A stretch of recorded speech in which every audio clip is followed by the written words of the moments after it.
Welcome back to Eats History. What's your favorite one that you've made? Napoleon's last meal was actually really good. It was a rustic French breakfast. And I would actually have that again. That was my first time actually ever trying kid meat. I would say what really dug me into just history is two podcasts. It was Mike Duncan's The History of Rome, which I loved, and then Dan Carlin's Hardcore History.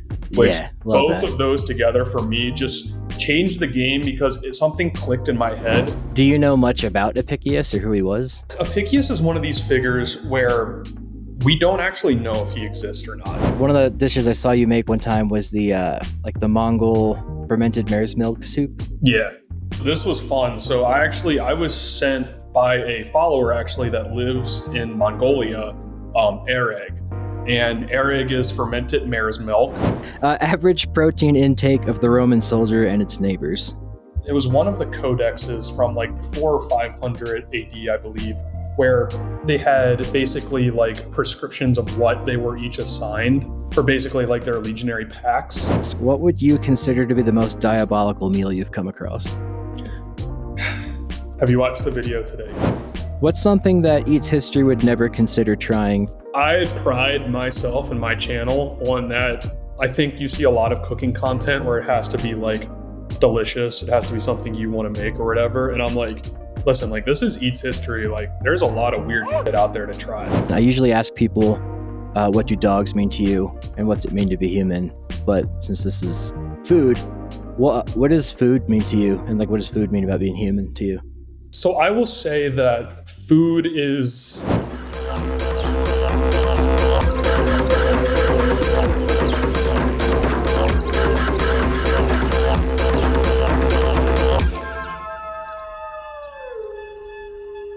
Welcome to the David Ian Howe Show. I'm your host, David Ian Howe, and I'm here with Eats History. Do you go by that? Do you go by a real name? I'm not sure. Yeah, you can just call me Donnie. That works. Okay, yeah, because I know some people don't like to use their real names or whatever. But yeah, man, I've been following you for a year or so now. Super interesting stuff. I'm always engaged, and I share your videos to all my friends and family and stuff, you and my mom, because we share cooking recipes all the time, and I send her your stuff. But yeah, first off, how you doing? I'm doing great. It's been a crazy year. I guess over a year and a half now. But yeah, it's the channel growth and the trajectory of my own life and kind of what I could do now as a passion has changed a lot in the last year and a half. So very grateful, but also at the same time, it's been a lot. It's been fun. Yeah. No, I bet, man. And I love cooking, but something I've noticed over the years is there's also a huge, just giant industry in Instagram, social media, TikTok, YouTuber, chefs and cooking and home chefs. But one thing I've noticed with it is it's a very easy and seemingly fun thing to edit online. So I kind of wonder what got you into it? Yeah. So I think I'll start first from the history angle sort of thing, because that's really the base of my content. Is I kind of pride myself a little on the fact where I could be a much better cook. I can develop that skill. But when I started this channel, and it's only been a year and a half now of doing it, I'm still very much an amateur. I'm just your average Joe cook in a kitchen. I mean, over 2 years ago, I was in college at Arizona State University, and I was living in a house with 6 other guys. And as you can imagine, there wasn't, a lot of gourmet cookery going on in that house. It was a lot of, microwaving chicken tenders and kind of just doing the things you do in college. But upon graduation, I really started to get into cooking for myself, trying to start adulting pretty well and adjusting to the work life and the adult life. So started to learn kind of just, basic cooking. And, through that process, it kind of started intertwining with my love of history too. I've always been a massive history buff. I did not go to school for it. That was my next question. Okay. Yeah, I did not go to school for it. I have no professional background at all in history. I like to say I'm kind of a fan of history. And, I went to school, got a finance degree, kind of did the normal business path or whatever. And it's always been in that background of my upbringing, has been sort of that love of history. There's videos of me when I was younger playing with army men, kind of simulating the storming the beach of D-Day, Normandy. And, it's always been there since the beginning, but I think I'm finally starting to like visualize and kind of figure out how that can be like a career path, and how I could actually like utilize that storytelling. And that for me is like it's kind of interesting because I feel like history sort of has like these two sides where you have like the academia, like hardcore, like dates, facts, archaeology, everything has to be right, everything has to be factual. And then you have the more like humanist, like kind of storytelling side of history. And I would say what really like dug me into just history is two podcasts. It was Mike Duncan's The History of Rome, which I loved, and then Dan Carlin's Hardcore History, which both of those together for me just changed the game because something clicked in my head where I was like, all of these years, I loved watching historical documentaries. I loved reading books about just all these different periods of history. It was not like the dates and the names and, the bland facts that, put kids to sleep in history class. It's these stories that come to life. And it's like picturing yourself, like I always remember Dan Carlin's series on the Punic Wars. Like imagine putting yourself like in the position as a Roman soldier, facing like a war elephant. Like it's almost crazy. Like our modern times are so like docile and, especially here in America, it's like your life isn't that exciting, but just to put yourself in the shoes of someone living through that and that our ancestors went through like those specific scenarios, to me, it's just mind blowing. And that whole concept is like why I love history in the first place. Yeah, for sure. I guess I was going to ask, like when you were playing with the toy soldiers as a kid, did you have them like, were there ones playing as line cooks? Like doing the cook? Not yet. I did love, I loved like cooking as a kid too. I loved baking. I loved like making Christmas cookies. And I grew up in Maryland originally. So seafood has always been a major part of my family's history and my family's culture. We pride ourselves on crab cakes and a lot of Old Bay. Yeah, Old Bay, and growing up or whatever, we always just had these massive family gatherings of cracking crabs together. So it's always been there, but haven't really realized, how deep that kind of, and just how important like food is to that culture, and how everyone has their own unique kind of piece in their history in regards to food. Yeah. You mentioned the Punic Wars one, but like, what was the first Dan Carlin that you found? I think mine was Wrath of the Khans.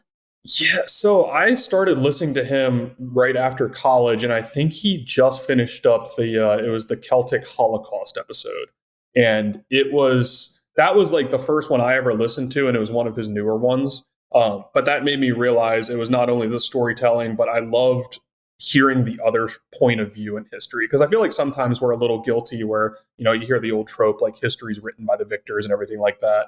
But I think it's really cool and really interesting concept where you get the other side, like the people that got annihilated, that got dominated, kind of hearing their side of the story. So that's the one I started with. But after listening to that, I binged them all. I was just like, this guy's the man. Like he is the man.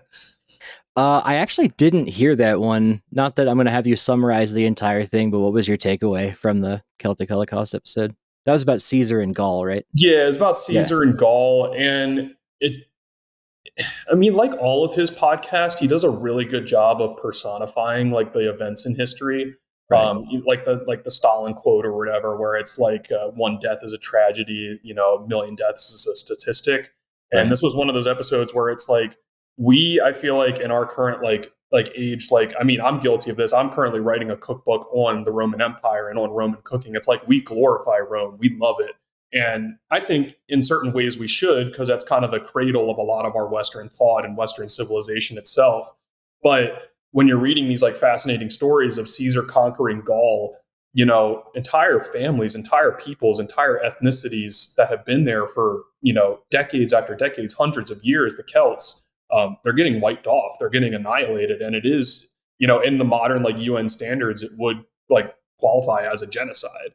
And It's just interesting because when you're so far opposed from the history, you lose almost like that emotional aspect of it where it's just, rational numbers. It's just Caesar, this triumphant hero, goes in and civilizes the barbarians. But in reality, all these people have their own distinct culture, and really they're just fighting to try to preserve that, And it is fascinating. It's a little bit tragic, but at the same time, it's like we're so far away from that kind of age or whatever, where that emotional part of it gets kind of ripped out of it a little bit, you know?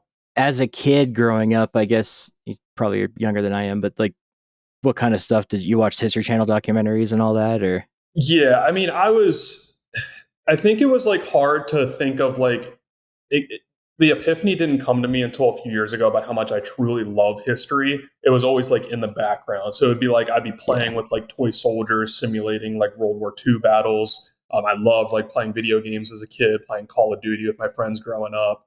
And it's like, yeah, that was like a normal part of all of our like childhoods and stuff, like just being kind of a suburban, you know, kid in America. But, you know, I don't know. Like, I feel like I talk to all my friends now and they're all doing like different professions and, you know, either finance, like accounting, like some other people have gone to do different things. But there's like this general consensus where it's like when a cool, like historical documentary comes on, it's like a lot of dudes just glue to it. It's just like something, something just inside of us where it's just like, I don't know, maybe it's the connection to like the ancestors and thinking about all these really cool things they've done for you to like get here today. But I feel like just, you know, most guys just kind of have just, I don't know, like a inclination to just watch history documentaries and stuff, you know? Yeah. It's definitely a demographic for some reason. I don't know, like, especially like older middle-aged guys, I've noticed like it's kind of geared towards them. The ads and the channels are kind of for that. Yeah. And I think it's kind of cool because the demographics of my channel, they definitely lean male. But I think just because of my own age and just, you know, the nature of like TikTok and Instagram and stuff, it does skew very much like Gen Z and millennial, which I like because it kind of shows that, you know, it's history is not like an old dude's subject. You know, people all over the map love it. Right. And when I was younger too, I mean, I watched History Channel, Steve Irwin, Bill Nye, all that. And like, one, it was cool to me that, especially in the Steve Irwin, Bill Nye sense, that somebody could do that as a job, like just basically autistically rant about like, you know, something they love, in like a passionate way. And then with like History Channel too, it was compelling. And then in school, history was like my favorite subject for sure. I was really bad at math, but I always sat there being like, how do I make this more engaging to other, because it bummed me out that other friends weren't as into it. So it's part of what I, you know, set out to do, I guess, if not that I wrote it down as a goal, but yeah, something along those lines. So getting into history, and then like, how did that merge with cooking? This whole channel started with, it was the first video was I just made George Washington's favorite dish, and kind of my envisioning was I was just going to, it was my first time ever making content. I had like regular personal social medias, but never was big like into posting or anything like that. Yeah. But I just kind of thought like, I'm going to try every president's favorite dish and just see how, like, where it goes. And it was really easy for me to start out just because it was like, it was just because there was a path for me to follow. It was like this president to this president, like research, boom, make the video, try it myself, and then give it like a rating. Because that's sort of the whole thesis of my channel is like, I'm not a professional cook, I'm not a professional historian, but what I'm going to do is I'm going to find all these old dishes, I'm going to give it my go in the kitchen, and I'm going to tell you if it's worth like trying yourself or not. So that's sort of been the motto from the beginning. And it's grown a lot in the past year and a half, where I've done like a ton of different like series, and I've sort of moved away a little bit from the model of like, it has to be like episodic in nature. I could just kind of like whatever period of history I'm feeling, I could do some research and just kind of tell the story of that. Because there's so many interesting stories to tell. But I would say like the whole concept was kind of birthed from that first idea of kind of just trying and rating every president's favorite dish. And I feel like the food history niche in general, it's starting to like blossom. I feel like it was like sort of off the map, like probably five-ish years ago. And then you have like Townsend's on YouTube, and then Max Miller on YouTube too, like really have brought it into like the forefront, where like people are like this idea is like really cool. Like, I mean, even I would say like even like Anthony Bourdain, was even like sort of a pioneer of it, because it wasn't like purely historical, but it was showing like how all these different cultures, how their food goes back, you know, hundreds, thousands of years, and it's core to like who these people are. So I don't know. I think it's finally starting to come on the map, because I'm kind of seeing across the board, like not just historical cooking, but like people telling stories through food. I think it's really powerful. You know, I think it's a cool way to communicate a culture. Yeah, absolutely. You're really good at podcasting, by the way. No, thanks. What was your favorite presidential dish that you made? To go back into the memory vault to think of some of the most memorable. One thing I do remember is a lot of presidents loved corn. Like corn was a constant, it just came up a lot, from George Washington's hoe cakes to Benjamin Harrison. Literally, his favorite dish was corn mush. And it's exactly how it sounds. It's just mush of cornmeal. Um, if I have to say the best, I liked. I'm a huge clam chowder guy. JFK loved clam chowder, so that was an easy dub for me to make that, because I was like, I'm gonna eat up some chowder. I love it already. Yeah. Ike had an interesting. His wife was famous for $1 million fudge. That was pretty good. Gave that one a go. I don't know. It was hard because a lot of the earlier presidents like weren't really that. I mean, they were palatable. It was just very like rustic. Like Abraham Lincoln, he loved like ginger snap cookies, where it was kind of just like molasses and ginger cookies, nothing like crazy. And a lot of like early like colonial dishes. John Adams was pretty good. It was like a New England. Boiled. I think it was like a corn hash like boiled dish. It was pretty good. It wasn't bad paired with a cider. Gotcha. And then I guess follow-up question with that: what made you want to start with like the president's dishes? Was it just something you saw? I just finished up a book at the time.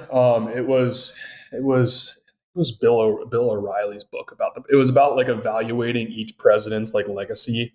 And it kind of like just something snapped where like a few points of the book were like mentioned about like what they ate and what they loved to eat and stuff. And I was like, this would be kind of a cool like video concept. So that's how it started. And I'm kind of glad that I like started with like Eats history, so I could like bridge off that. And it wasn't just like I was stuck to like making presidential dishes, because like that definitely by the end of that series, I was like burnt out of it. I was like, I have to do something else. Like it was dragging. Well, if it helps you, the first thing I found of you was you making, I want to say it was Babylonian or Sumerian, like this date-filled pistachio thing. Oh yeah, Mersu. Was that you? Yeah, Mersu. I made it, or as best I could. It was really good. Yeah, it was one of history's first desserts. It's pretty cool. Yeah, it was like really delicious. What brought you to that? Like, I guess you. Sorry to keep going in sequential order, but things like that. How do you find that dish?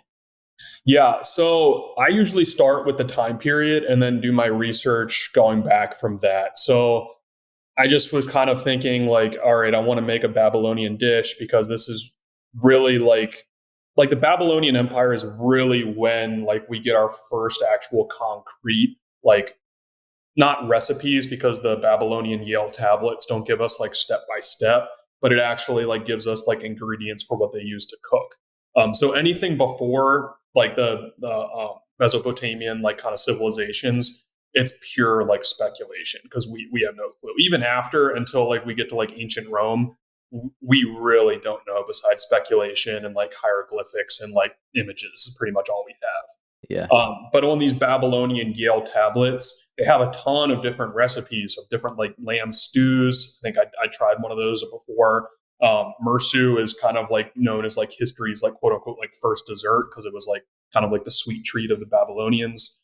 And I don't know, I like dug into it, realized that all of this research is like there, and it's very easy to make. That's what I love, I think, most about like most of these like ancient dishes is like max, like you can count the ingredients on your fingers. They're easy to make. For the most part, even the sweet ones, they're made with dates, so they're pretty healthy. So I just think it's kind of relatable in that regards, because we're now very much like a health, conscious kind of society when it comes to like the TikTok dieting trends and all that stuff. So I think it hit a little bit of a crutch there, especially when I made like the ancient Roman like stuffed dates. I think people love that one because it's sort of like a healthier dessert alternative, with a story. What was the stuffed dates? So that was Dulcia Domestica, and that was the one where this like went mega viral. Like this, like I think got like 12 or 13 million views on Instagram, and it's literally just, it's as simple can be. You just take pitted dates, you add in a nut mixture. Usually, so it comes from Apicius, like the Roman cookbook. And basically it was like their version of desserts. And you just take sweet dates, you stuff them with sort of this like mixture of pine nuts, walnuts, and cracked like black pepper in them for a bit of spice. And then you pour them in the pan with melted honey and sort of like caramelize them in the honey. And they turn out like so decadent, like insanely sweet, but just, delicious. Is really good. A little bite of the pepper too. Of the ancient civilizations, like what has the most known like cookbooks or recipes and things like that? Yeah. So I would say the primary source for ancient civilizations is Apicius for ancient Rome. So I'm currently right now working on my first hardcover cookbook, which is going to be about like Roman recipes in the Roman Empire. It's going to take us through the rise of the Roman civilization to the early days in the agriculture to kind of the decline and the collapse. And we're going to cover like all of the recipes throughout that period through this main cookbook. But Apicius really was the first like pioneer of his time for actually giving us like a concrete recipe book that gives like instructions on how to make these recipes. Because before really the Roman Empire and like, these records in general, it was a lot of just speculation. Like it was either images, it was either text, it was either maybe list of ingredients. Some Egyptian files and some Egyptian like tablets have like sort of like pictures and hieroglyphs we could go off of. But Apicius in Rome was like the first sort of like birth of the cookbook in Western civilization. Now, I'm not well versed in like Eastern, the Chinese have been around forever. So I guarantee you they probably have cookbooks predating that. But in terms of like our Western culture, like Apicius is like known as the first cookbook. And anything before that, like you can try to piece together like records and things like that. But in terms of like a book like dedicated to cooking, it starts with Apicius and kind of builds off of that. That's why I find it so fascinating, because a lot of the culinary trends we see today that are so like accustomed to us, like the appetizer, the dinner, the dessert, a lot of these like started with the Romans, which I find fascinating. It kind of permeated its way into like Western cooking and into Western culture itself. Yeah, I guess because I imagine it travels with Roman culture into the, as far as Mexico. Yeah, exactly. In many ways. Yeah. Do you know much about Apicius or who he was? I've not heard of him. Yeah, so Apicius is one of these figures where we don't actually know if he exists or not. Sort of like a Homer in Greece, where we're not entirely sure if he is like a single person, a single gourmand, like a single chef, or if he's like this compilation of a ton of different Roman writers throughout like a period of like 200 to 300 years. I believe it was in like, don't quote me, but I believe it was like 2nd or 3rd century after death when this like came out. And I think the consensus in the historical community that this probably was not like a single guy. But the way we kind of view him is much like a Homer, where it's like, all right, like it's one single source, one single book. So we're going to personify this into Apicius's work. And, we're not really entirely sure if it's one guy or not, but for the most part, we kind of just make that inference. Yeah. Okay. And a question that was asked that I can weave into that as well. Do we have a lot of, I guess, kind of answered it, not traditional cookbooks in the past, but does a lot of it come from like medicinal texts or like medical things? Yeah. So for this Roman cookbook I'm working on right now, Apicius is the primary cookbook, but also Cato the Elder wrote De Agricultura, which is more so like an agricultural manual. But in that, there are recipes that can be found in there. So it's not branded as quote unquote like a cookbook, but it is, there are recipes in there that tie back to agriculture.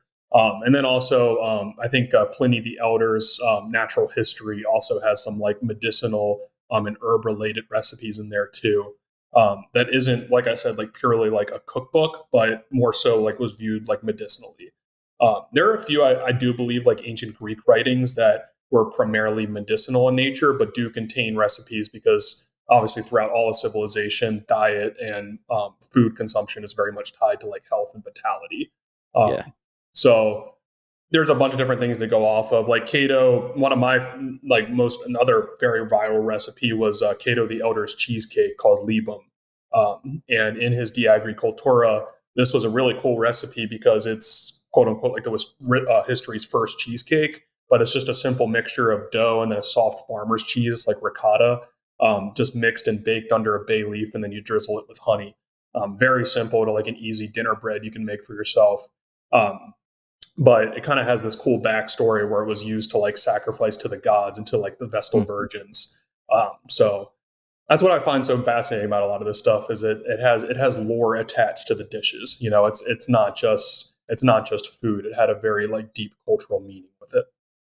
Yeah, interesting. Okay, wouldn't have really thought of it like that. For this cookbook that you're writing, I assume you were approached by like a company to like write it or something, or? Yeah. So it's got released public and everything. So I think I'm allowed to talk about it now. I don't think anyone's going to get angry at me about it, but I'm working with 10 Speed Press with Penguin Random House, and it's going to be, the concept of it is it's going to be a lot of fun, but it's going to be 60 authentic recipes from ancient Rome, primarily from Apicius, Cato the Elder, and a few other kind of documents, where I'm going to modernize these recipes to make it easy for the sort of like the modern cook in the kitchen with easy like access to ingredients. But basically, it's going to take us from the early days of the Roman Republic, which was very like agricultural, very rustic. It's sort of, that's where breakfast is going to start, where it's going to be very simple porridges, very simple breads, very simple like egg dishes, some omelet dishes that they made.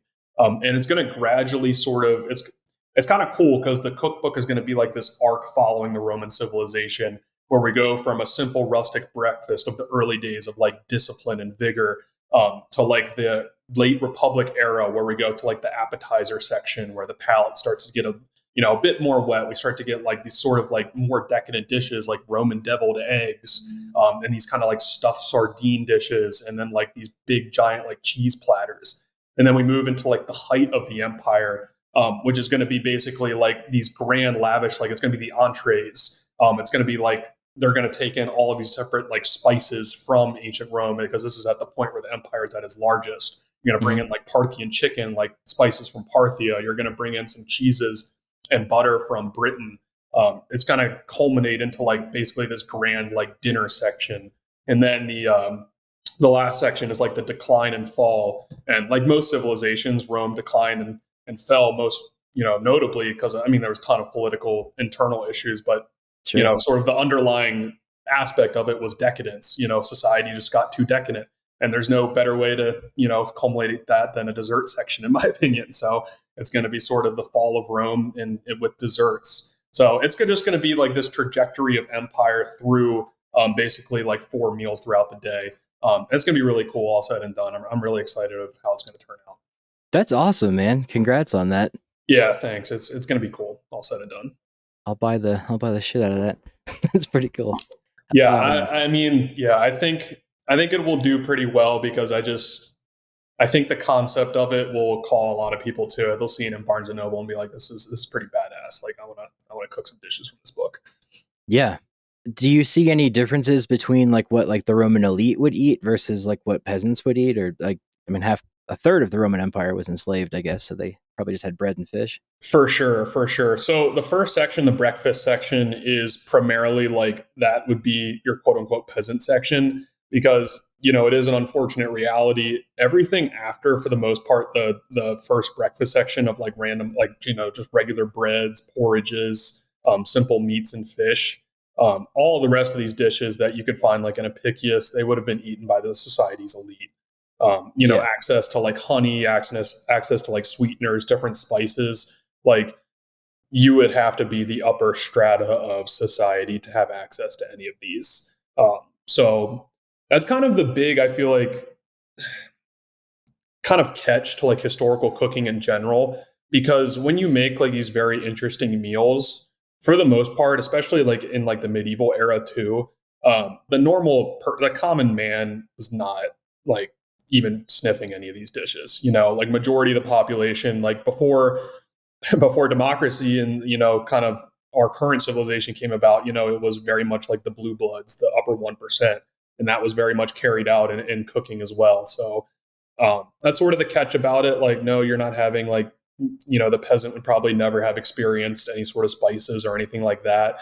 But at the same time, like, there are some very hearty and delicious dishes that do come like from the peasantry, like stews and breads and other things like that are majority tied to like agriculture. Okay. So segueing from Rome, I guess, unless like we can always tell plenty to talk about with Rome. One of the dishes I saw you make one time was the like the Mongol fermented mare's milk soup. Yeah. How'd you come up with that? I mean, obviously you read it somewhere, but what brought you to there? So this was fun. So I was sent by a follower actually that lives in Mongolia, Airag, and Airag is fermented mare's milk. It's kind of sounds a little scary first glance, and I did like a whole video of like a taste test of it, and it's one of those things where what they told me is like you have to develop like the palate for it.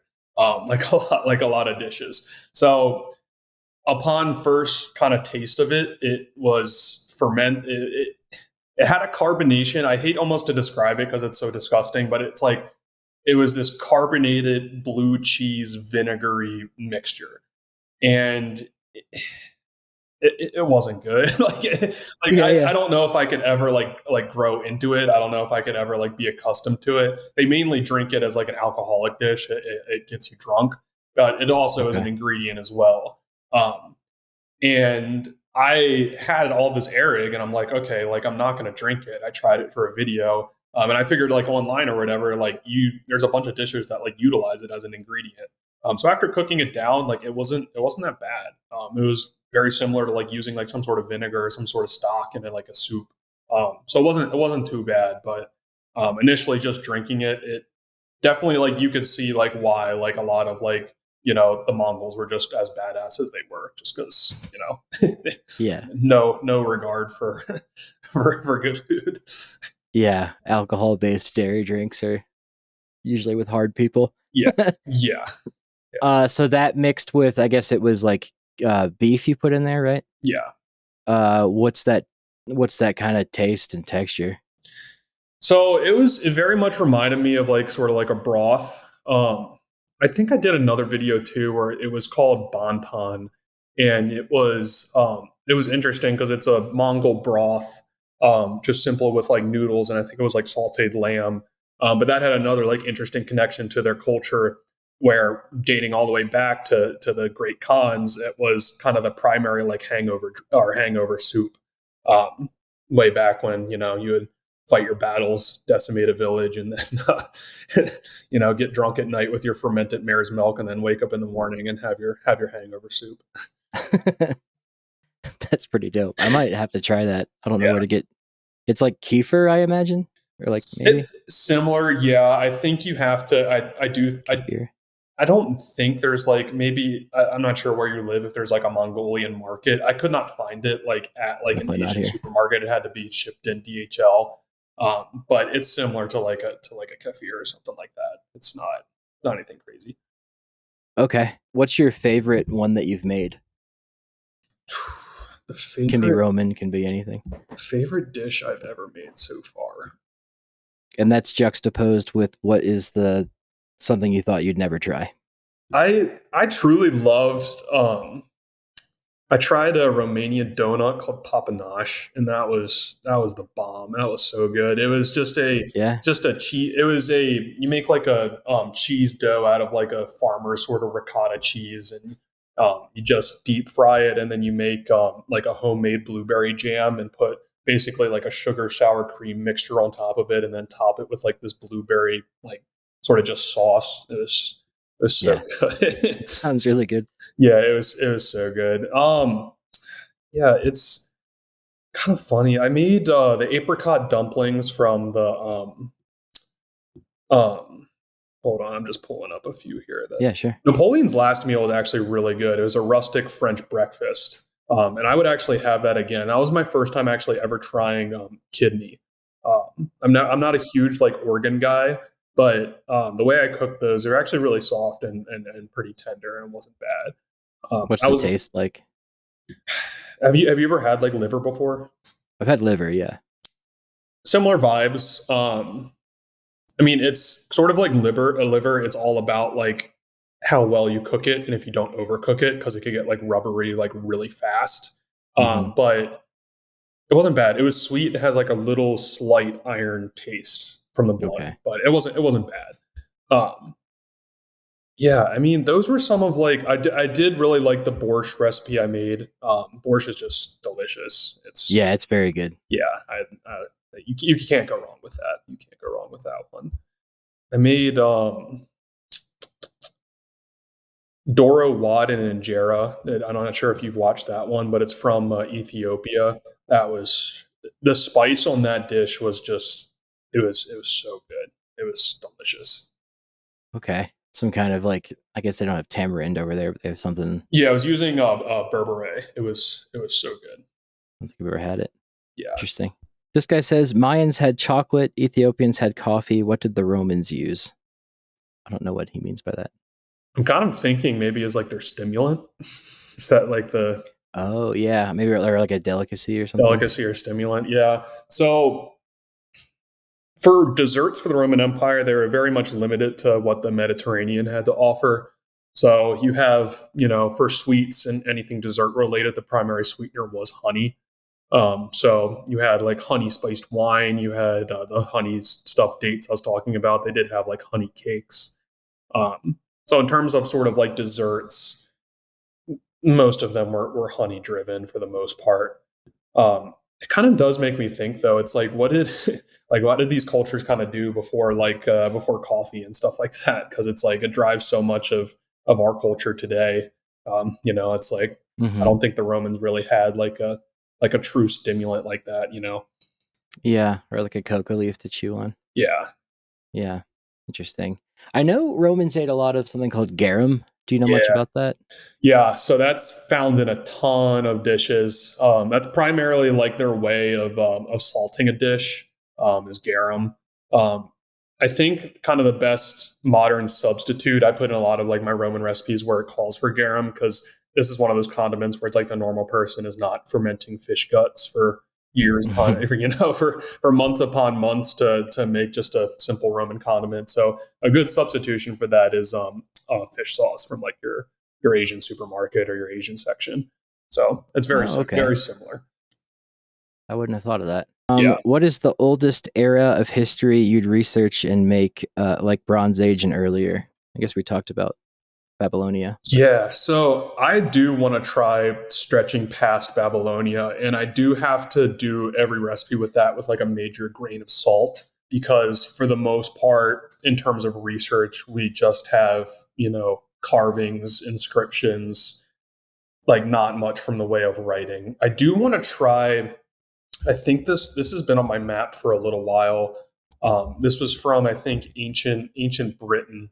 It's called nettle pudding. And it's basically like foraged greens and wild onion and barley all like simmered together in a broth, sort of like a herbal soup.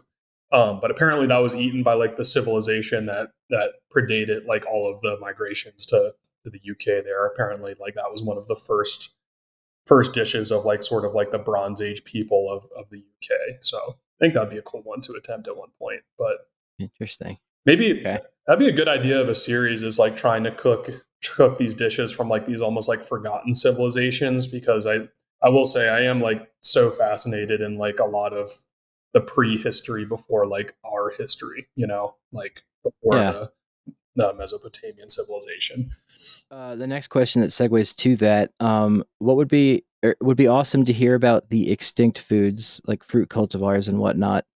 I guess they mean to say like foods that we might not know of anymore, or so I must say I have not really dove into this aspect of food history yet, but it's obviously there, because even in terms of like produce, if you think about even as far back as like only a few hundred years ago, I guess the best example I could think of this is almost think of like the carrot, where it hasn't gone extinct yet, but we see like now or whatever is kind of funny. I see this in a lot of comments on my videos. It's like, if I make like a dish like pre-colonial times, it has to be made with like purple carrots because the orange carrot was not like bred into existence yet from the Dutch. So it is interesting to think about. There's a ton of like agriculture and a ton of produce where it just does not like assemble or resemble like what it looked like, even like 100 years ago, let alone 1,000 years ago. So I'm sure there's just a ton of lost ingredients and lost kind of like agriculture where we probably have no clue even if it ever existed or not, because things are constantly changing. But there are, I can't recall like the specific name of it, but through my research in this Roman cookbook I'm making, there are a few herbs where they have actually gone extinct in the Mediterranean. And you can only find like modern substitutes for them. You actually cannot find them anymore. So even as early back as the ancient Romans, there has been some things that have kind of bred out of existence. Yeah. Okay. The next one asks about the Americas, which is something I wanted to ask about too. I know you made what's the word? Pemmican, right? Yes. Yep. It was your count? Yep. Yeah. How did that taste to you? Pemmican, I really enjoyed that one. Actually, I'll put that up there as probably one of my favorites I've made so far. Really? It reminded me a lot of like a sort of like kind of just like a jerky bar. Just it was very rich because you use a lot of rendered fat in making it. So kind of have to be careful because it's like I think like a handful of it or something was like 5,000 calories because it's meant to be like survival food. So it's extremely caloric, but it's really good. It's really filling, and you get that slight sweetness from like the use of cranberries in it. And that can be like a whole niche into itself as like an early like Americana survival food. There's a lot of really cool recipes out there from that period. Yeah, almost like lembas bread, but like of bison. Yeah, exactly. Interesting. Yeah, because I working on the plains out here, like I do. Pemmican comes up a lot as like a food source that hunter-gatherers would have used out here. I had sent you that video of mine of like domestic animals in the Americas versus the old world and whatnot. And something I noticed in doing research on that and like going through school is that the tomato is from the Americas, the potato, corn, all that. But the turkey is from Central America as well as the tomato and all that. I haven't come across, at least to my knowledge, like a Mexican dish that like involves turkey, avocado, and tomatoes as much. I know we do put avocados in turkey sandwiches, but have you seen anything like that? No, and I currently live in Arizona, and now that you like point that out, like turkey is very much lacking from like traditional Mexican cuisine, which is very interesting if you think about it. It was like natively born there or whatever. So it's Southwest as well. That's really interesting. I've never noticed the absolute lack of turkey in Mesoamerican dishes. That's weird, bizarre. Yeah, maybe I just don't know as much about it, but I'll look at it too. But yeah, I guess maybe the chicken just is easier to farm and tastier, and that just kind of replaced it. Yeah, I'd imagine it would probably have to do with like the domestication of the chicken, just in terms of like how easy it would be to, I don't know, like I guess. I guess if it was primarily like wild turkey when the Spanish came in and colonized everything, I guess just turkey wasn't as viable anymore because that was probably a big factor into it too, because when colonization happened, a lot of old traditional ways kind of get, wiped off the map. So yeah, definitely. And then another thing too, I've always found fascinating is like corn was this tiny little, like not rice sized, but tiny little thing that just evolved into that. And now it's like the potato, a huge staple around the world too, but I guess mainly just the Americas too.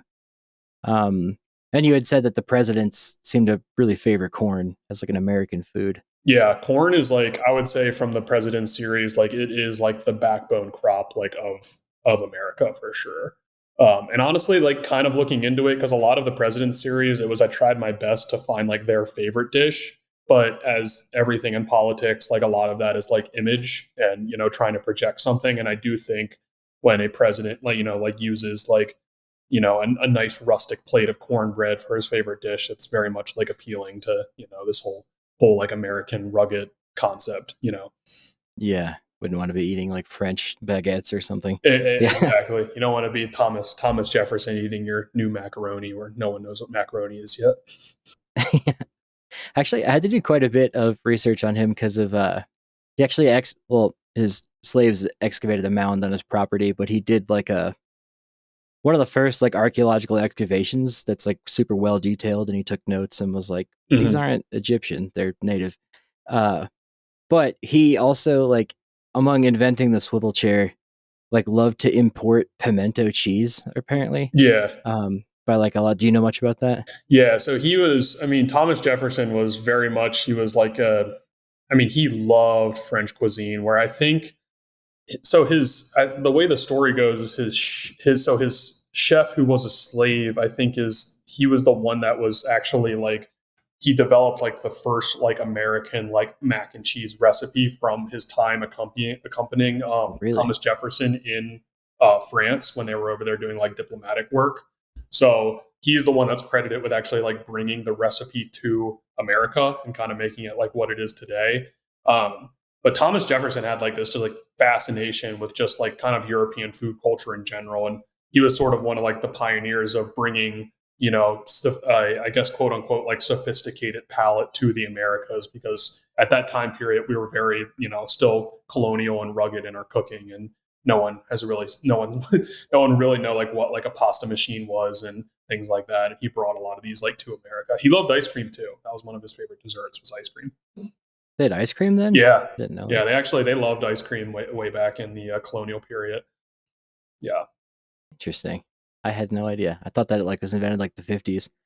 Yeah, no, they had, you'd have to keep it all in like basically like an ice box or whatever, and you probably couldn't have it in the summertime. But yeah, ice cream has been around for a while. Interesting. It's just milk and salt and sugar, I guess. Yeah. And I think it was originally like the first quote unquote like ice cream recipe was made, I think, in like around the Renaissance period in Italy. But even before that, like the ancient Persians were eating a sherbet dish that was also like sort of like an ice cream base. So humanity, we've been eating ice cream for a while. That's awesome. And having traveled like all over the country and like, I drive across country all the time, I've always noticed like no matter what age or like gender or size somebody is, everybody always gets ice cream at like a gas station, which I guess that's why those freezer chests are there. But like I always see some middle-aged dude just like chowing down on a cone like randomly at a gas. Yeah, I would say just ice cream is like tied almost to the American identity at this point. I think one of my favorite like little niche food stories is you might have heard this one, but in World War II, we had like an entire battleship dedicated to ice cream making over in the Pacific. I forgot I want to look up real fast. Yeah, sure. Because it actually had a name. It was I'd never heard that. So this was sort of, it kind of just personifies like the industrial might we had in this period. But yeah, so they had it was called the HMS BRL, the Barge Refrigerated Large, and it was an entire ship that was dedicated to ice cream making for the troops over in the Pacific Theater. So put that here. Yeah, we have we've really had a tie to ice cream for our entire country's existence, I feel like. That's so interesting. Okay. Another question here was, do you know what the oldest evidence of like vendors in cities is?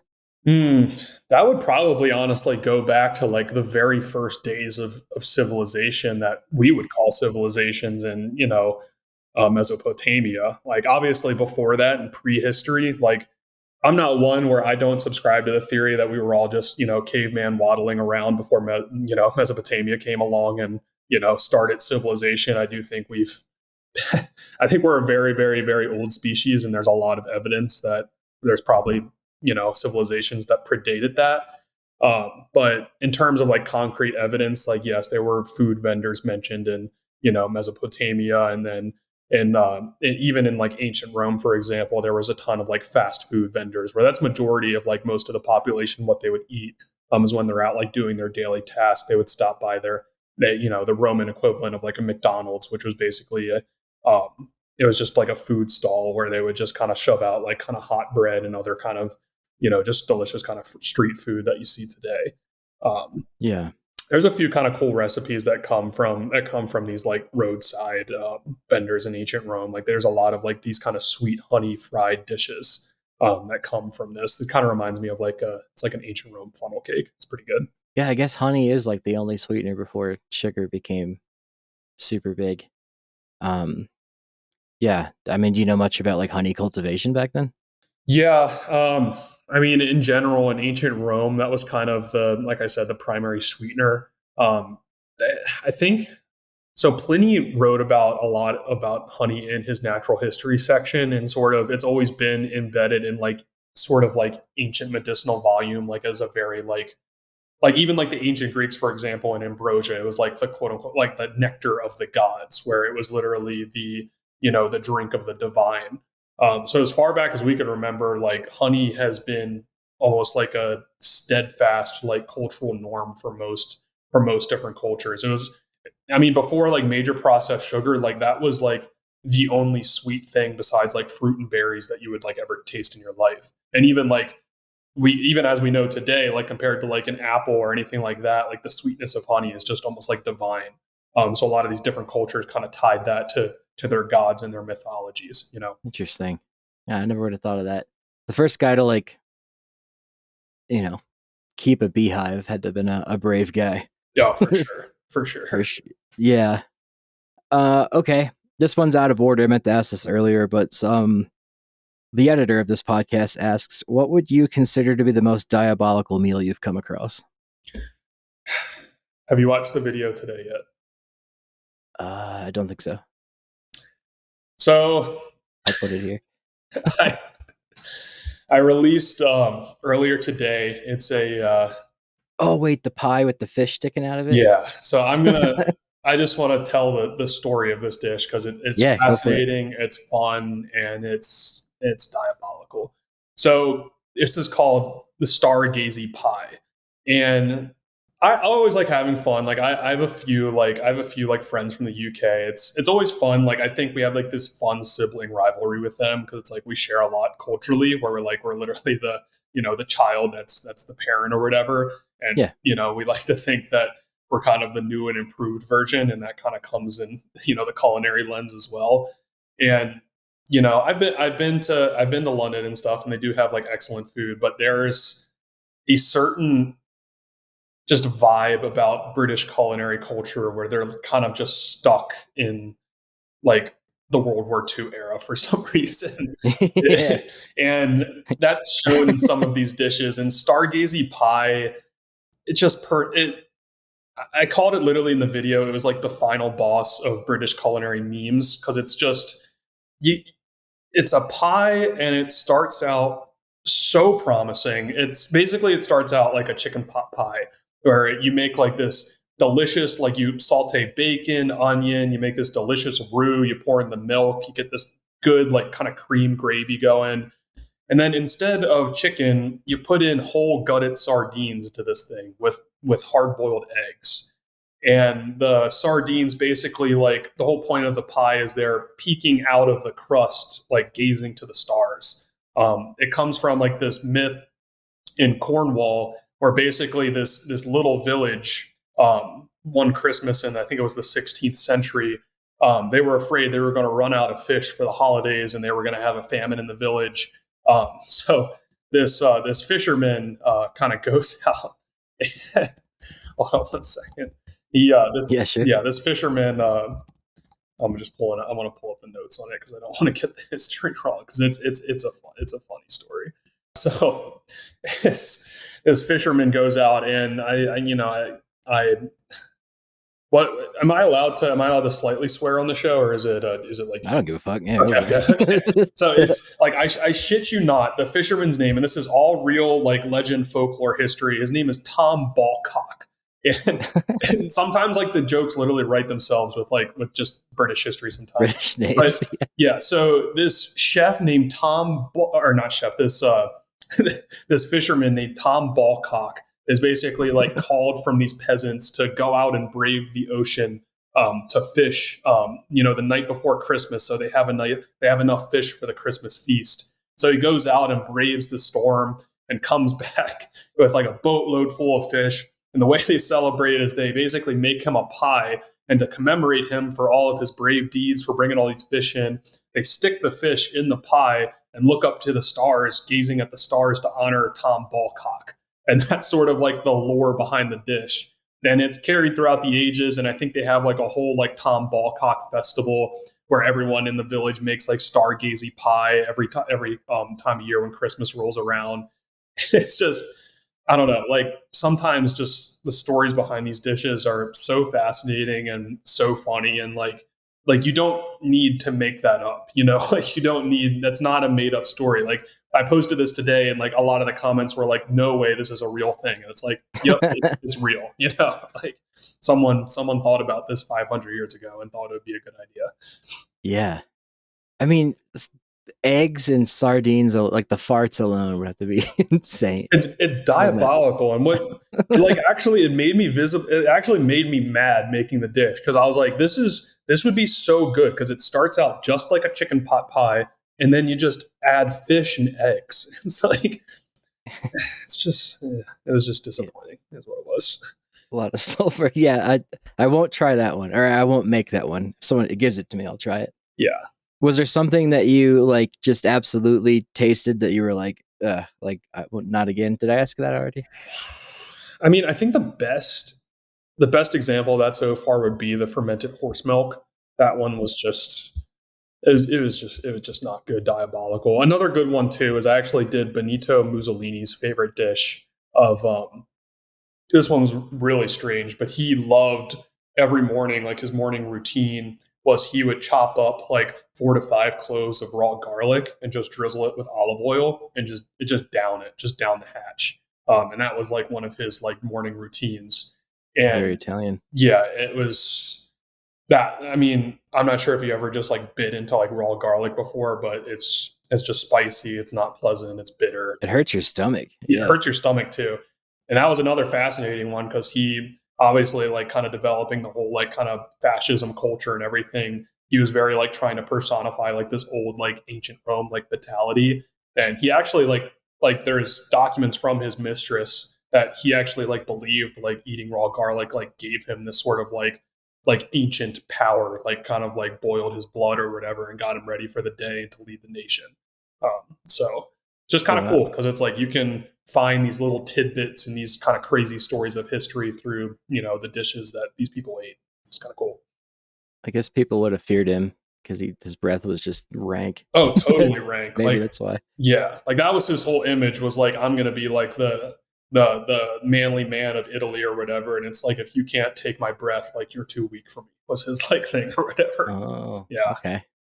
Okay. Someone asks about how do you wash your hands at the Colosseum? I don't know if that's something you can answer or not, but I guess they just didn't. No clue. I'm going to say back then, I'm just going to make the educated guess that they probably didn't do a lot of washing besides the bathhouses. So probably went to the bathhouse maybe after the game. Maybe that would be my educated guess. Yeah. Or if anything, stick their hands in like a thing of water. Yeah. What's something that Eats History would never consider trying? For us foodies, it's a big question, in my opinion. It's the fabulous Phoenix. I mean, I pride myself and my channel on that. I think you see a lot of cooking content where it has to be like delicious. It has to be something you want to make or whatever. And I'm like, listen, like this is Eats History. Like there's a lot of weird shit out there to try. And I mean, today, I literally just finished baking a pie that had fish heads sticking out of it. Like I legitimately don't think there's something like on the menu that I will not try once, you know. I will give my opinion, I'll give my rating after. But there's nothing that I would not try first, you know. Don't knock it till you try it. Yeah, that's a good way to approach it. TikTok question. Oh, what did ancient people use for indigestion? Asking for a friend. Good question. I'm going to say it's probably some sort of herb remedy for that. There's a lot of like, I don't know. I saw like a video the other day where it was apparently like the cure-all medicinal like remedy for anything like indigestion, stomach pain. Is apparently if you take like a raw onion and put it in honey and let it like ferment for a little while, like basically just in your pantry. Apparently like the concoction made from that is like just like, I don't know, like an antibiotic, like powerhouse or something like that. So what is that? It's like an herbal tonic. This was like so this was an old cough syrup recipe from like the early days in the frontier of America. So they would cut up like a raw onion and mix it with honey, and let it like ferment for a little while. And then if you ever had like inclinations of like sickness or anything like that, you take it, and like the immune boost from it apparently was like really good. Yeah, I do think where like obviously it's like we have a lot of like miracle like drugs now and a lot of miracle pharmaceuticals that they didn't have back in the day, but I think there is a lot of sort of like lost knowledge in regards to like herbalism, where a lot of like, I don't know, just a lot of like things from nature I think can like cure, not like diseases, but like small problems like, like indigestion and coughing and stuff like that. Yeah, that makes sense. Okay. Someone else asks, favorite historical savory seasonings or sauces, as well as favorite umami seasonings and sauces. In terms of, so for garum for ancient Rome, and on that, like as fish sauce as a substitute, that actually can be used as like an umami component in a lot of dishes. And I think people kind of shy away from that a little bit, because when you see fish sauce, you automatically like think like fishy taste. But that's really like not what it is. It's very much like umami, sort of like a Worcestershire, like kind of like deep, kind of like meat like taste, which I kind of like. I don't know. One of my favorite things I sort of make is like I love white sauces. I've made, I think, at least on the channel once, is a old school like American military dish called SOS, or shit on a shingle. And that's like a very simple, white gravy over toast. I love sort of doing like white gravy sauces like that, biscuits and gravy, that sort of thing. In terms of like trying to think of all of like the recipes I've done so far, like what was the best like sauce? The Doro Wat from Ethiopia was delicious. That sauce of it was like a combination of like red onion, different spices, ginger. It just had a lot going on. It was delicious. I haven't had much Ethiopian food. I need to try that. Yeah, that was my first really Ethiopian dish I've ever tried. I've actually never been to an Ethiopian restaurant, so that was the first one I kind of tried myself. I tried actually Napoleon's favorite dish, chicken marengo. And that sauce was really good. You take like cognac and you kind of saute it out. You mix it with garlic and a bit of wine, and then mix in your sort of seasonings on that. That was a pretty good one. That does sound good. Yeah. But that guy definitely ate well. Yeah, for sure. And then, I'll finish up here with the Persian lamb skewers I did had a really good sauce. So the ancient Persian cuisine is really interesting because they loved sort of like sweet pomegranate sauces. So basically for this lamb dish, you reduce like a red wine down with pomegranate juice, and add in a bunch of like separate spices, a bit of honey, a bit of cinnamon, and you basically like simmer it all down and then drizzle it and glaze your lamb skewers, like all said and done. It kind of creates like this like caramelized pomegranate glaze. Pretty good. I never would have thought of a pomegranate glaze. That sounds really good. Yeah.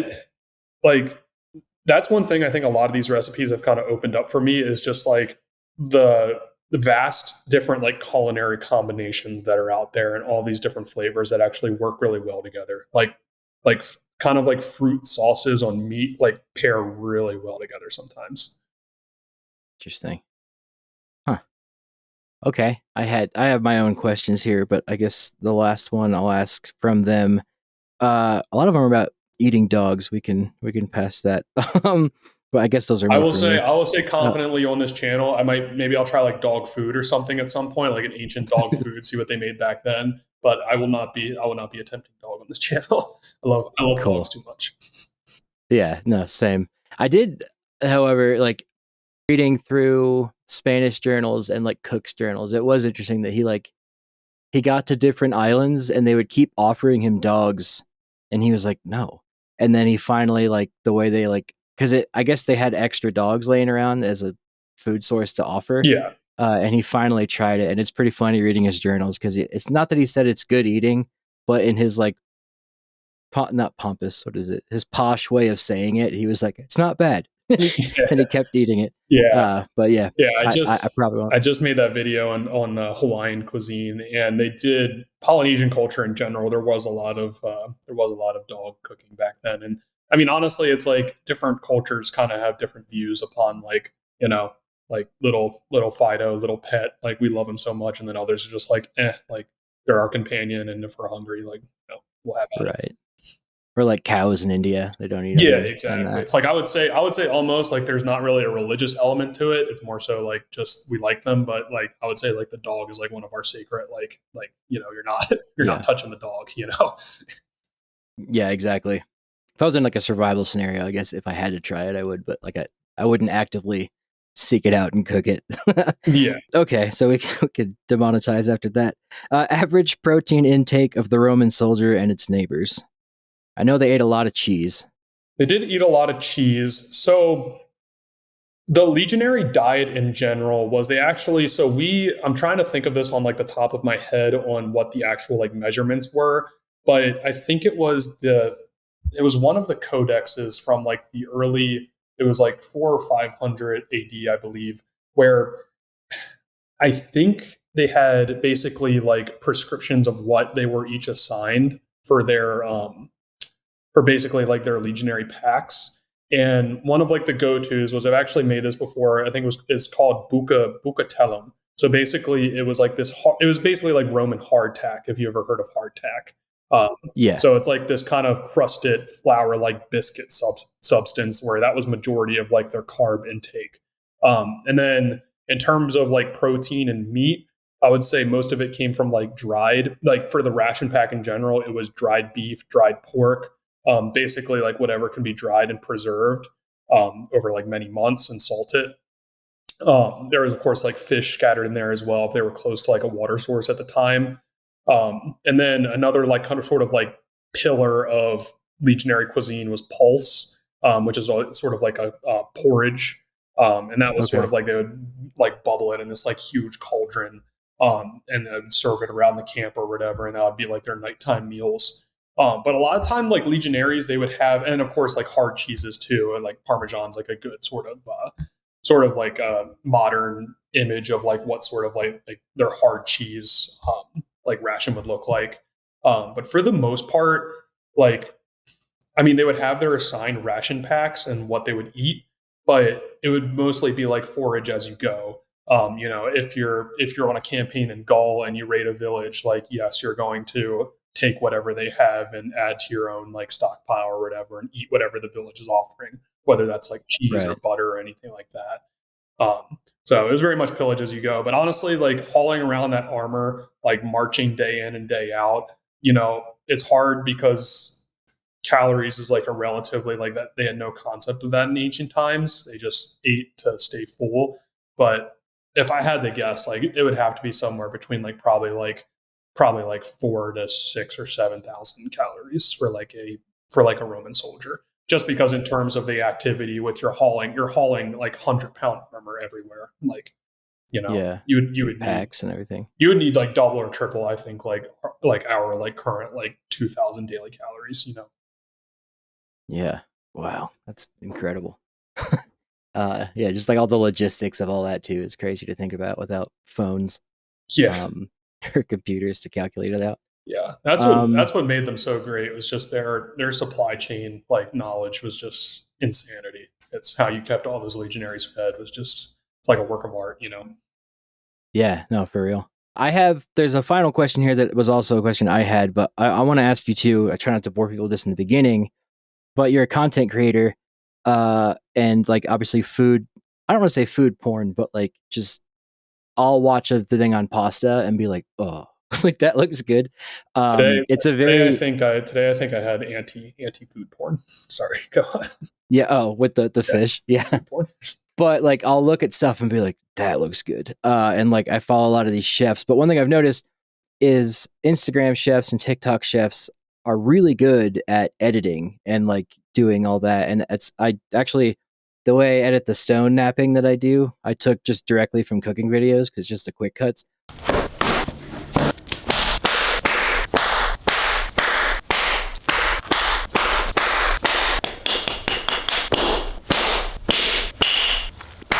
What was your process of learning to do that? And did you like have to learn it as you go? And are you enjoying it? Yeah. So I always believe I can improve every video and improve every sort of like dish I make. And I do see from the President's series this past like year and a half how that has gotten better progressively, like through like month after month of making videos. I have no like background in like cap cut's my go-to. I'm just slicing and dicing Really? on there. Yeah. I'm literally just slicing and dicing on cap cut. I have a few like go-to like philosophies when it comes to content creation, especially in the food space, and that is like the finished dish obviously has to come first. These healthy little dessert balls are one of the oldest recorded recipes in human history.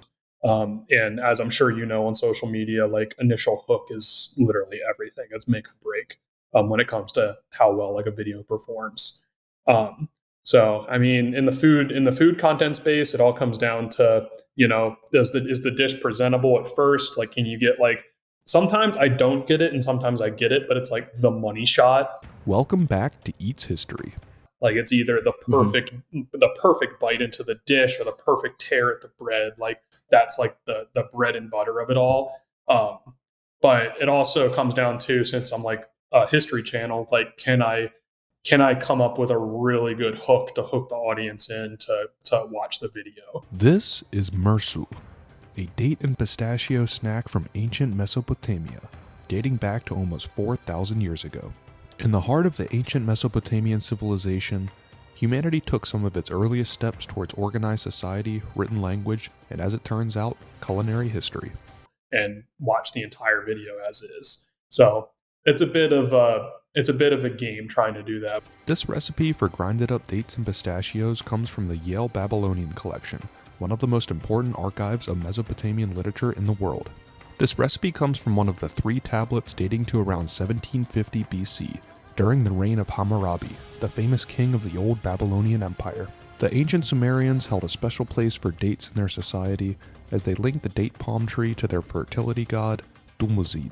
These are extremely easy to make and honestly would be a great pre-workout meal. 8.2 out of 10, follow for more historical cooking. But it makes it kind of fun though, because it's like every video, it's like, I have no clue if it's like, sometimes, I mean, the algorithm gods are weird. Like sometimes you'll make a video and be like, this thing sucks. And then you get like 10 million views. And then you make a video and you're like, this is going to be like, this is the best thing I've made so far. And then it like, so it's fickle, Your day's ruined after that too. Half the time you're like, fuck, I worked on that forever. Yeah. You just move on to the next one. Yeah. But I would like to tell you, like, your style is so, like, there's people out there like Anna Sophia Fang, I think is her name, is a chef I watch a lot, and this guy named L Cook on Instagram or YouTube, he's really good. This is how you make fresh salsa in your molcajete. Cut up 1 red onion. You could use white onion, but I just prefer the flavor that the red gives our salsa. Into a pan with no oil, we're gonna put all our onions, 4 Roma tomatoes, 1 jalapeno, 2 if you really like a good kick, and 3 cloves of peeled garlic. If you don't garlic, you don't really have to put it in. Did you really think I was gonna say no garlic? Just go ahead and peel those cloves and put them right inside. Cook your vegetables over some fire until they're about 70% to 80% blackened. This is where the real flavor is. The red onion, and then the jalapeno goes in as well. Some garlic. Now we're gonna season it with some lime juice, pinch of salt, and some cumin as well. Throw in the Roma tomatoes, mix in 1 handful of fresh cilantro. You can serve it right inside the molcajete. Whew, that is spicy, but that is really, really good. This takes me back to my childhood. It's all like 4K cameras, the lighting, the shots and stuff are amazing. Not that like yours aren't amazing, but like the way yours, the vibe of yours is like, I think why you're so successful, because it's the same font, it's the same tone in your voice. You use those wood bowls and stuff, and as soon as it pops up, I'm like, oh, that's his videos. Are you brave enough to feast like a Spartan warrior? Welcome to Eats History, where I try and rate historical dishes so you don't have to. Today we're trying the ancient Spartan dish of melas zomos, also known as the infamous black broth. Let's start with our ingredients of pork shoulder, onion, barley, vinegar, bay leaves, and salt, and the star of the show, pig's blood. Unlike our Roman recipes, there is really no known source cookbook for the dish, but there were accounts of it recorded by the Greek historian Plutarch in his Life of Lycurgus. Zomos embodied the spirit of Spartan society. The dish was primarily consumed by Spartan warriors as part of their training regimen to build resilience and maintain a strong, disciplined physique. The dish was typically served in the communal messes known as syssitia, where Spartan men would eat together before and after battles, emphasizing the equality and unity among them. With my first bite, you get a rich, tangy, and savory flavor plus the earthiness from the meat, but the lack of spices really makes it bland. 5.7 out of 10. Follow for more historical cooking. It's also it's kind of just raw too, I feel like obviously I want to progress to become a better cook, to become like, shoot higher quality content. But also at the same time, like there's a bit of a draw to like, this is sort of just like raw me just trying something in a kitchen where it's like, that's the whole point of my channel too, where I'm like, come along, like, like do this with me. Like I post every single recipe to my blog post. I give you step by step to try it yourself, to go out and find the ingredients yourself. I give you the story behind it. And that's really like my main message is like, I think we're in a current culture where people are just trying to find like some cool things to try and things to do besides just, doom scrolling all day. So it's like, find a historical recipe on my website and just make it. And then, you could sit around with your friends and family and kind of tell like the story of the dish or something, and that's what I like doing. I kind of like inviting people into that. But when you like put in the 4K camera, when you make it, Gordon Ramsay style, it kind of feels not attainable for like, the average Joe like myself, it doesn't feel attainable. So I like keeping it kind of raw and gritty like that, where it's like, I don't care like who you are, where you come from, what your cooking setup is. Like you can make, if you have a pot and a pan, you can make this dish, Yeah. No, and you've mastered it because it's the tone of your voice, the way it looks. It's just, and then you're like, welcome to Eats History. And it's like, it begins to like form its own sort of like brand and kind of cult of personality a little bit, which it wasn't intended from the very beginning, but after getting into the flow of things, it's like, like this is developing into its own beast, which is good. Yeah. Well, the book will definitely do well. And I've no doubt, dude, like you will be bought out by like, if not Food Network, someone will approach you with like a TV show. Cause the way you do it is real good. And everyone else just cooks like, sandwiches that look good, or like, how do you make avocados into chocolate mousse?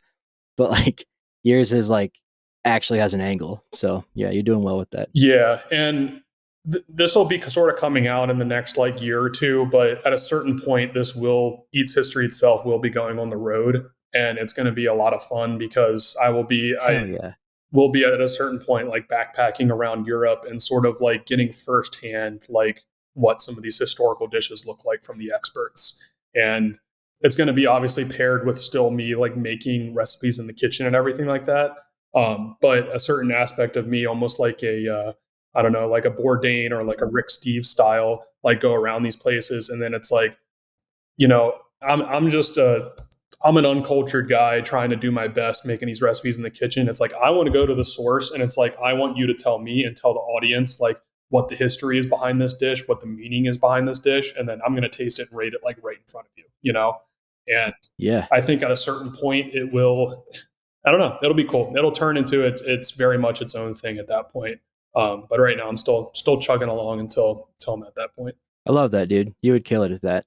The last question I had, and was one of the questions that the audience asked, do you think you'll ever open a restaurant? Or has anyone asked you about that? No. Because I think that would be sick. Yeah. It would be sick. I would love to like be like maybe like a sponsor or like an owner or, like be on the managing side of it. But so I worked in the restaurant industry in high school, and anyone that has touched around the restaurant industry, like I've seen the bear. Everyone has seen the bear. Like it's not fun. Yeah, it looks stressful. It looks sexy on social media. It would, do great and everything like that. I'm sure it would. But the actual like logistics and day to day of running a restaurant, it's like that's not my superpower. Like my superpower is the storytelling aspect of this and getting that aspect out to the public. And I think if I was, bogged down the day to day of like being a restaurateur or whatever, it just would not be the visualization of like my gift and my power to, I just would not be doing the right thing at that point, Yeah. No, I think like directing it or just having some professional chef do it for you, but you just pop by or something. I think it would be so cool. Just it would be an awesome concept, and I can't believe it hasn't happened yet. And I do think hopefully we'll see that soon at some point. Yeah, man. This has been awesome, dude. I could ask you questions all day. And there's still tons more questions, but I do gotta get going. Where can people find you on social media? Yeah, it's insanely easy. It's just Eats History, all one word. You could type it into Google, you could type it anywhere. So I do have a Instagram, I do have a TikTok, I do have a YouTube, and I do have a Facebook page. All of my videos basically just get cross-posted to every platform. I do like longer form YouTube videos as well, where it's a little more of a deep dive into each dish, giving more of like a historical documentary into it. And then also my Eats History website. So like I said earlier, I post every recipe I do onto my blog. So you can follow along and follow the video and kind of make it yourself and read a little backstory behind the dish. And then as well on my website, I do have an email newsletter where I do send out every week like a little new tidbit of food history and kind of just draw you in that way to it. So it's a very fun niche. It's a very fun hobby, and I do think it's inclusive for anyone to get started in it. Yeah. And anybody who's just a YouTube watcher, podcast listener, check out his Instagram and TikTok. It's really good. I forgot one last question. I usually ask people, what do dogs mean to you and what's it mean to be human? But since this is food, what does food mean to you? And like, what does food mean about being human to you? So I will say that food is the great equalizer. So in history, like we touched on earlier, sadly, slaves, peasants, the lower class, it couldn't touch like a royal meal. But nowadays, with access to ingredients, with modernization, it's easier than ever to try almost any dish from history. And I think it's a great equalizer where you have, the upper strata of society that goes to these Michelin star restaurants and all these fancy meals. Like you don't have to pay like $300 for a meal like that. Like at the end of the day, it's a bit of technique and a bit of cooking, but you can try to replicate that in your kitchen and you could try it yourself. And I just think like a lot of things in life, like food is just there for everyone. Like I think I imagine a little bit like Bourdain in this, where it's like he would go to these insane Michelin star restaurants and then he'd go to like a Waffle House at 2 a.m. Like, and every corner of the spectrum has like this story to tell. You could be like in a peasant farm in Europe, or you can be like at a 5-star restaurant in New York. Each one has its own separate story and its own separate culture, and both are equally fascinating. So I think when you have this wide range that kind of like unites everyone together in this aspect, it's just cool because it's like it's very human, it's very deep. We all need to eat. And then when there's a story attached to that, it just makes the meal that much more fulfilling, That's a wonderful answer, man. Thanks. Appreciate it. Perfect way to end it. So yeah, give him a follow, and then thank you for listening. If you have other questions for him, just put them down here in the comments or put them on Spotify or whatever. And I guess with that, we're out. Perfect. Thanks, David.